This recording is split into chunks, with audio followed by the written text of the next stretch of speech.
कलियुग संपत आहे का? शास्त्रातील 10 चिन्हे जी आज खरी वाटतात. आज आज जग वेगाने बदलत आहे, तंत्रज्ञान वाढत आहे, पण माणसाची शांतता कमी होत आहे. प्रश्न आहे, आपण खरोखरच कलियुगाच्या शेवटकडे चाललो आहोत का? श्रीमद भागवत आणि विश्वपुराणात कलियुगाचे 10 चिन्हे सांगितले आहे आणि ती वाचल्यावर एक प्रश्न नक्की पडतो. ही चिन्हे आज आपल्या भोवती तर दिसत नाही ना? पहिले चिन्ह, सत्य कमी होईल. आज खोटं पसरायला सेकंद लागतं, सत्य शोधायला दिवस. दुसरे, पैसा म्हणजे प्रतिष्ठा. आज व्यक्तीची किंमत त्याच्या चरित्र्यावर नाही तर बँक बॅलन्स ठरवते. तिसरं, सत्ताधारी स्वार्थी होतील. इतिहास साक्षी आहे. सत्ता अनेकदा लोकांसाठी नव्हे तर स्वतःसाठी वापरली गेली आहे. चौथं, आयुष्य आणि शक्ती कमी होईल. आज औषधे आहे पण मानसिक तणावाने आजार वाढत आहे. पाचवे, विवाह फक्त आकर्षणावर आधारित राहतील. नात्याची खोली कमी, तुटण्याचा वेग जास्त. सहावे, खोटे गुरु वाढतील. धर्माचा वापर व्यवसायासाठी केला जाईल. सातवे, नैसर्गिक संपत्ती कमी होईल. आपत्ती वाढतील. पूर, दुष्काळ, भूकंप. पृथ्वी सतत इशारे देत आहे का?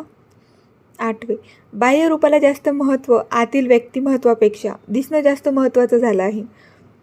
नववं, जो शक्तिशाली तोच योग्य, न्याय नव्हे तर प्रभाव महत्त्वाचा ठरेल. आणि 10वे, धर्म फक्त दिखावा बनेल. हृदयात श्रद्धा कमी पण प्रदर्शन जास्त. जर ही चिन्हे खरी असतील तर पुढचा प्रश्न येतो, कल्की अवतार कधी येतील? शास्त्र सांगते कलियुगाच्या शेवटी, शंभल नावाच्या ठिकाणी, विष्णुयश यांच्या घरी भगवान विष्णू कल्की रूपात अवतार घेतील. ते अधर्माचा नाश करतील आणि पुन्हा सत्ययुगाची सुरुवात करतील. पण एक महत्त्वाची गोष्ट, हिंदू कलगणनेनुसार कलियुग अजून लाखो वर्ष बाकी आहे. म्हणजेच आपण शेवटच्या टप्प्यात आहोत असे निश्चित म्हणता येणार नाही. कदाचित कल्की म्हणजे फक्त एक व्यक्ती नाही, कदाचित ती एक चेतना आहे जी प्रत्येकाच्या आत जन्म घेऊ शकते. जेव्हा आपण अन्यायाविरुद्ध उभे राहतो, जेव्हा आपण सत्याची निवड करतो, तेव्हा कदाचित कल्की आपल्या आत प्रकट होतो. प्रश्न हा नाही की अवतार कधी येईल, प्रश्न हा आहे, आपण बदलायला तयार आहोत का?